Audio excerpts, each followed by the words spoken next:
Okay, I was gonna talk about OpenCV and where it's going, the differential computer vision. OpenCV is an open source computer vision library. I'm going to talk about that in a second. I run a foundation and other things around it. So, what is OpenCV? It's an open, free for commercial or research use computer vision and AI library. It's quite big. I think below TensorFlow, but not that far below. So it gets about 2 million, 1 to 2 million installs a week. It's been going 20 years, so it's in everything, in Street View to mining to wherever. So the OpenCV.org, it maintains the code. It's producing courseware. It partners now to produce hardware to get more uses out of there. Again, like we're trying to, enhance the beneficial uses of computer vision in society. So these are efforts around that.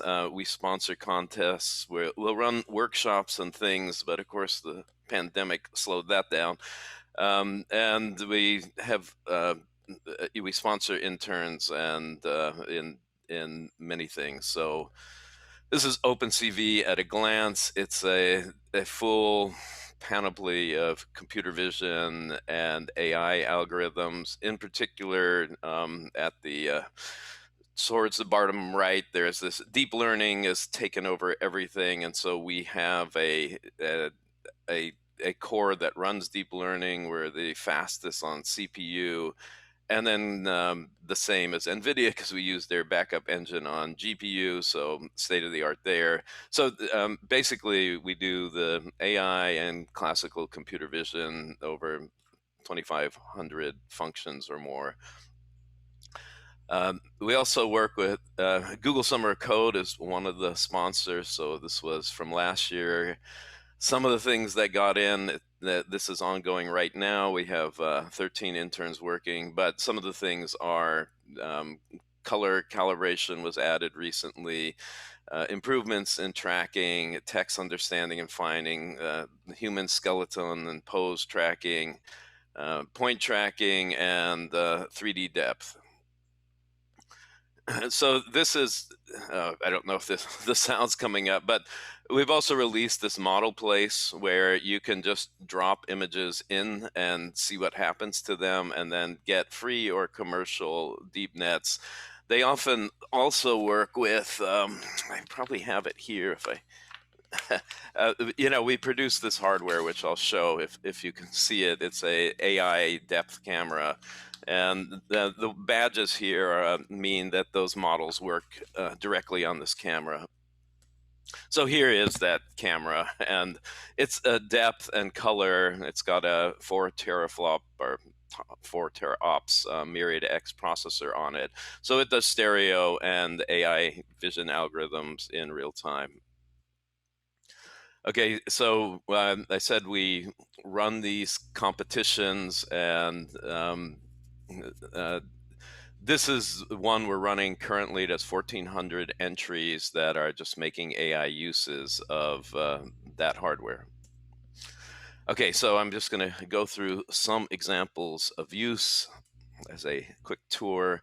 So one of them is computational photography. Oh, I'm showing below what I just made is this color calibration, which is now in. But you can see atop is factoring lighting from surfaces or high dynamic range cameras.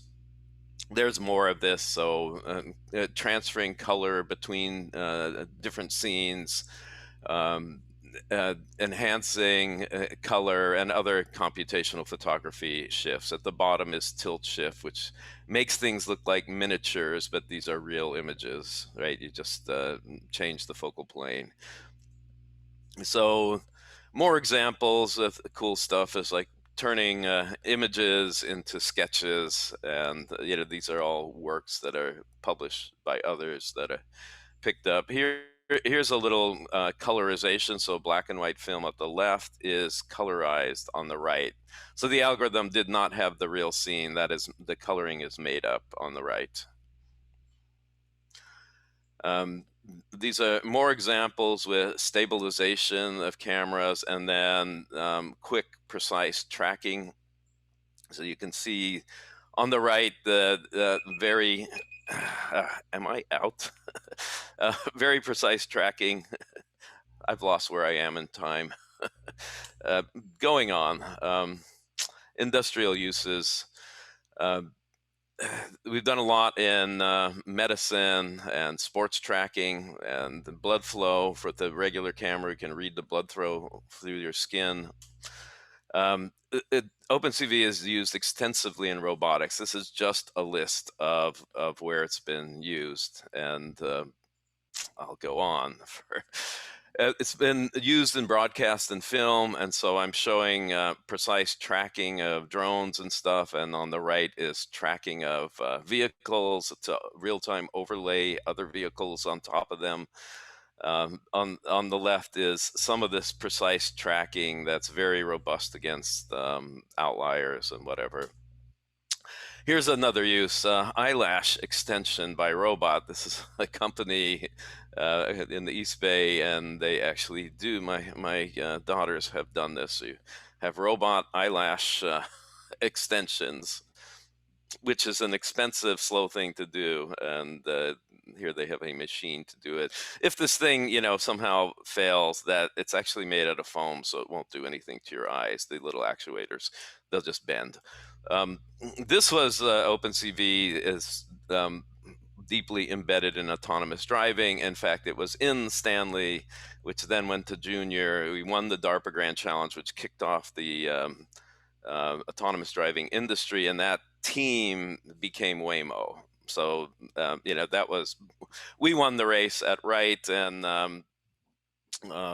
in that car, and that team went into Google and has now become Waymo. So I'm trying to move on here. Okay, so this is more recent use that I've been involved in, and this is in agricultural tech. So we made this autonomous electric tractor. This thing is quite powerful. It can actually carry 2 tons. We don't allow that because it might tip over, but about 800-900 pounds is okay. And